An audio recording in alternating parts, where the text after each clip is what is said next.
Jeff Reine Adélaïde JRA qui est sorti. Alors justement, ça a fait beaucoup jaser, forcément. On lui a dit le stade a grondé. Alors ça, par contre, honnêtement, enfin, je sais pas pour, encore une fois, encenser le public lyonnais, mais ça, c'est quand même...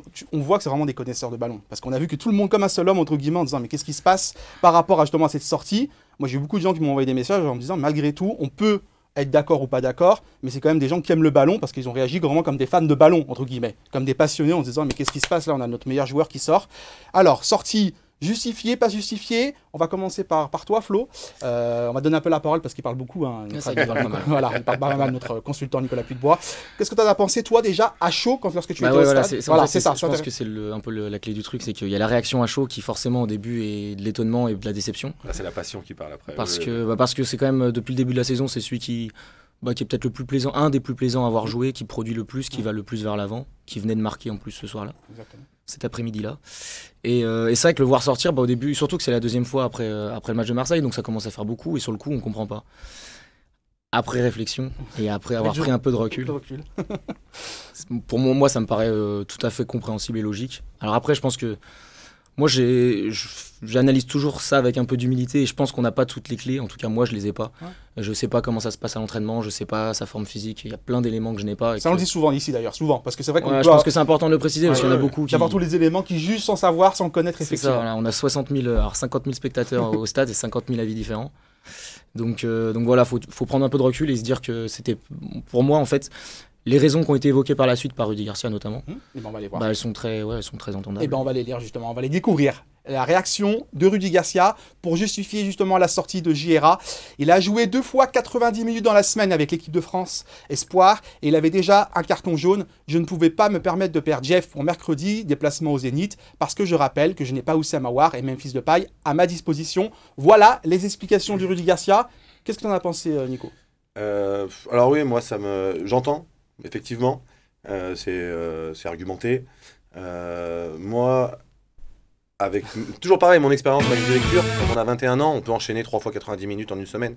Même s'il a fait beaucoup d'efforts, même si il enchaîne les matchs et que ça devient un joueur important et qu'effectivement on n'a pas Oussama Aouar et je pense que c'est après réflexion il faut justifier ce genre de choix et donc on trouve toutes les raisons possibles et imaginables ce qui est le rôle, oui, c'est argumenté, c'est pour ça que je dis ça s'entend, voilà. Ça s'explique. Je suis pas d'accord. Après, j'ai le droit de pas être d'accord. C'est que mon avis et simplement mon avis. C'est juste que quand on a 21 ans, on peut enchaîner 3 matchs de 90 minutes en une semaine. Peu importe l'intensité, peu importe le niveau. Enfin voilà, on est des compétiteurs. Je suis désolé. Greg Coupet, Juninho, ils enchaînaient ils avaient pas 21 ans et ils enchaînaient 3 fois dans la semaine des matchs de 90 minutes. Après, tu l'as dit, il y a ces 3 matchs, mais après il y en a encore. Il y en a d'autres. Mais on va revenir. Il y en a. Enfin voilà. Moi sur ce coup-là, j'aurais préféré qu'il fasse d'autres choix parce qu'il y avait Thiago Mendes qui a encore été très décevant, voire un peu plus. Traoré qui n'a pas apporté ce qu'il devait apporter.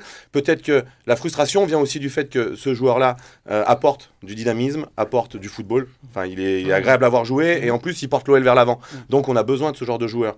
Peut-être que aussi, voilà, on aurait pu prétendre à une rentrée de Cacré à la place de Thiago Mendes. On pouvait articuler différemment.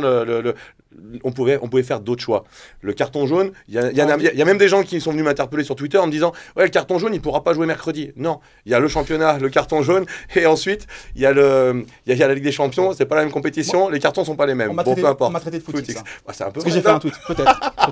Je plaisante. Je suis un simple journaliste de province, je dis souvent. J'ai entendu. Non mais après, j'entends, s'il prend un deuxième jaune, il se fait expulser.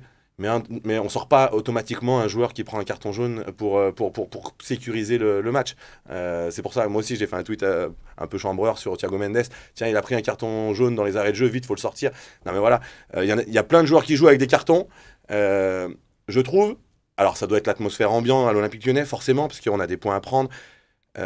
J'aimerais un peu plus de confiance, un peu plus de sérénité et un peu plus de certitude. J'ai l'impression qu'on joue avec le trouillomètre à 0 en fait et que on le sort parce qu'on a, enfin je pense qu'on peut faire d'autres choix. On le sort parce que on a peur qu'il se, alors là dans ce que j'entends, parce qu'on a peur qu'il se blesse en fait, puisqu'on veut pas le perdre pour mercredi. Je pense qu'on a aussi peur qu'il prenne un deuxième jaune parce que oui, mais dans ce cas-là, ça n'a pas d'incidence. Il le prend dans les arrêts de jeu, à la 30e, c'est mais n'empêche que son carton jaune, ça n'a pas d'incidence pour mercredi. Oui, mais ça. Donc dans l'intitulé de la déclaration, il y a plusieurs justement des arguments qui sont. Oui, non, mais c'est pour ça que je te dis que c'est entendable. À part que si tu me dis, je le sors parce que je ne veux pas le perdre pour mercredi. Tu me parles pas de ton carton jaune. C'est une somme de petits éléments qui font que ce choix, il est compréhensible. Alors, il y en a d'autres à faire, évidemment. Voilà, il a 2 minutes pour le faire. C'est juste ça. Non, mais bien sûr que c'est difficile. C'est intéressant, très intéressant. Parce que les deux arguments sont... On est tous entraîneurs, bien entendu, dans ces moments-là. Oui, mais là, il y a des arguments. À partir du moment où il y a des arguments, je pense qu'il y avait d'autres choix très bons à faire. Mais pour autant, celui qu'il a fait, pour moi, n'est pas... Et acceptable, entendable. Et comme tu dis, avec du recul, c'est intéressant. Bien sûr. Voilà. Non, mais bien sûr. Sur le moment, on est tous à chaud et on veut voir du foot. Enfin voilà, on veut un peu plus d'ambition. C'est juste ce que je dis. Voilà. Aujourd'hui, les choix sont, à mon sens, un peu frileux. Comme après en fin de match où on va à tout prix garder le résultat, où on s'arc-boute et on fait des choix défensifs. Alors que j'aurais préféré qu'on soit un peu plus ambitieux en voulant garder le ballon, en voulant conserver, en faisant rentrer peut-être un milieu de terrain pour jouer au foot et pas pour subir en fait. Mais alors comme on dit, on a besoin de résultats, donc je pense aussi que la période. J'entends, je n'ai pas dit ça. La période dans laquelle on mais c'est pas mon Noël. Mais c'est pas mon Noël. C'est pas le mien non plus. Non mais voilà, c'est juste ça. En fait, là je parle comme un passionné. J'analyse. Peut-être qu'en tant qu'entraîneur, je ferai d'autres choix, bien entendu. On inverse les rôles. Non mais. Incroyable, c'est génial. C'est génial. Mais parce que j'aime le foot et j'aime le foot offensif, j'aime le foot de conservation. Mais on aime, oui. Et j'aime pas le foot où tu défends et à tout prix pour prendre des points. C'est intéressant parce ce qu'il a dit Flo, parce qu'il dit si Rudy Garcia peut-être Aziz Yoshi à chaud en tant qu'entraîneur, il se dit oulala, je vais pas prendre de risques. Effectivement, il sait dans sa tête qu'il y a plusieurs matchs qui vont arriver. Tout à l'heure mercredi, tu dis, on a parlé du match de mercredi, on a dit qu'il était très important parce qu'on pouvait déjà se qualifier. On peut aussi à l'inverse ne plus avoir notre destin entre les mains, si je dis pas de bêtises, si on perd mercredi. Donc c'est vraiment d'autant plus important. C'est pas juste tiens, on pourrait déjà se qualifier. C'est surtout qu'on peut aussi presque se faire éliminer. Oui, là c'est la somme. En fait, c'est la somme des arguments. C'est-à-dire que je voulais pas le perdre pour mercredi et en plus il avait un carton jaune. Voilà, c'est ça moi qui m'agace. Il va pas se blesser parce qu'il a fait deux fois 90 minutes dans la semaine. Il a 21 ans. Alors peut-être qu'il était déjà blessé, mais dans ce cas-là, ils n'ont pas communiqué comme il fallait. Tout simplement, c'est tout ce que je veux dire. S'il avait déjà une alerte ou quoi, il faut le dire. Et dans ce cas-là, tu sais pourquoi il est sorti. Non, pas du tout. Bon bah voilà, si physiquement il est bien, il a 21 ans, il peut enchaîner les matchs. Enfin, c'est mon point de vue. Après, c'est ce qu'on faisait à une époque. Je suis désolé, mais les grands joueurs, les Gila Diarra, les Michael Essien, Juninho et compagnie. Mais oui, non mais c'est pas ça. Mais même la Casette, Tolisso et compagnie, c'est pas. Tu vois, ces mecs-là, ils étaient capables d'enchaîner 3 matchs dans la semaine. C'est ça que je veux dire. Après, les gens sont en dépression quand tu leur parles des. Tu vois ce que je veux dire? C'est qu'à un moment donné, être frileux pour être frileux, voilà, c'est pas ma philosophie. Mais après, je l'entends qu'il y en a qui le sont. On n'a pas tous le même profil de risque, on est bien d'accord. Non, mais c'est. C'est nerveux. JRA, justement, est-ce que lorsque tu es joueur, forcément, tu as les boules, et c'est normal. Mais est-ce que psychologiquement, il peut être atteint par rapport à ça? Forcément, il a eu des explications avec le coach. Et moi, j'étais en zone mixte lorsqu'il s'est exprimé. Oui, mais on l'a bien senti. On va pas se le cacher. Il a serré les dents. Oui, vraiment. Il a vraiment serré les dents. Et forcément, voilà. Et ça, est-ce que ça peut être compliqué dans la gestion? Comme tu dis, c'est une question de com. Alors là, il y a la com qu'ils vont faire à nous, enfin, aux médias et au grand public. Il y a la com interne. Là-dessus, après, c'est au coach de savoir lui expliquer. Et je pense quand même qu'il va pouvoir prendre lui aussi du recul et comprendre que derrière, c'est aussi pour son intérêt à lui. Et qu'il va avoir toute la saison. Enfin, il est en train de se faire une place dans cet effectif. Voilà, je pense qu'il en est conscient et j'espère qu'il l'est. Après, il y a des stats. Il n'a pas fini un match avec l'Olympique Lyonnais. Ouais. À chaque fois qu'il y a un choix à faire, c'est lui qui sort. Peu importe le coach d'ailleurs, que ce soit avec Silvino ou que ce soit avec Rudy Garcia. Donc oui, à un moment donné, c'est légitime pour lui, qui est bon et qui a des performances sur le terrain, de se poser la question pourquoi lui il sort et pas d'autres. Après, je te parle en tant que joueur. Je te dis pas qu'il a raison de penser comme ça. Je te dis juste que c'est très humain quand tu es performant, que tu es bon et que tu fais avancer l'équipe, de dire c'est toujours moi qui sors. Alors, après, qu'il soit déçu, c'est normal. Heureusement qu'il l'est. Oui, après, qu'il soit énervé, qu'il ne comprenne pas, ça c'est autre chose. Et je pense qu'avec du recul, pareil, à mon avis. Non, mais il a bien communiqué. Même si on a senti. Il a très bien communiqué. Même si on a senti qu'il serrait les dents, qu'il mettait le poing dans sa poche et tout ça, je trouve qu'il a bien communiqué. On s'est dit avec le coach, ça sortira pas du vestiaire. Aucun reproche. C'est très intelligent de sa part, très franchement. Aucun reproche. Bien sûr. Voir la suite d'un point de vue psychologique. Ah je pense qu'il se pose des questions. Alors, on a un tweet, hashtag TKYDG, donc on a un tweet de Michel qui nous dit « Si sous la menace d'une possible suspension, merci, peut-être, et donc c'était difficile, mais pouvait sortir un autre joueur en l'absence d'Awar et Memphis, MEM, c'est le meilleur joueur sur le terrain et de loin, jeune patron au milieu, passeur, buteur, fixateur, pour les moments difficiles, au final non, il ne sort pas. C'était difficile Michel, hein. Tu m'as mis dans la galère Michel.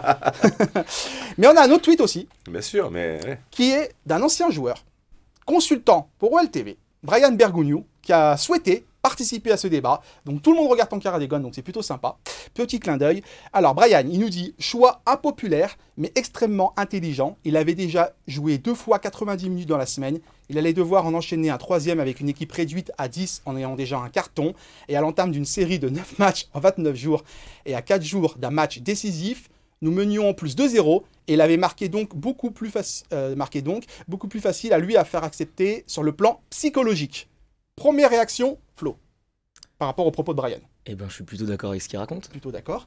Nico. C'est argumenté. Alors, ça s'entend. Non, mais après, c'est une question de point de vue. C'est toujours pareil. C'est ce que je viens de dire tout à l'heure, en fait. Tout est relatif. Tout est relatif. C'est-à-dire que là, il accepte ça de Rudy Garcia. Je pense que lui, en tant que joueur, il aurait été frustré. Il oublie que quand on était joueur... mais en plus, Brian, il a besoin de parler. S'il veut parler, il peut venir. S'il a besoin d'avoir une parole un peu plus libérée, la place... Enfin, c'est le bienvenu, en plus, je l'ai déjà dit. Donc, voilà, je l'aime beaucoup, Brian. Mais en fait, oui... L'argumentaire de Brian est entendable. Pareil, de toute façon, c'est le discours c'est le même discours que Rudy Garcia. Donc, oui, ça, c'est comment dire. Mais pour le coup, il le pense parce que non, mais il le pense. Non, j'ai pas dit que c'était la com. Non, j'ai pas dit ça. Je dis moi. C'est moi qui dis. Non, je dis que effectivement, ça se tient. Ça se tient. Après, on a le droit d'avoir un point de vue différent en disant que à 21 ans, si t'es pas capable d'enchaîner 3 matchs dans la semaine ou 4 matchs dans la semaine de 90 minutes, bah, faut peut-être changer de métier ou changer les préparateurs physiques de l'OL.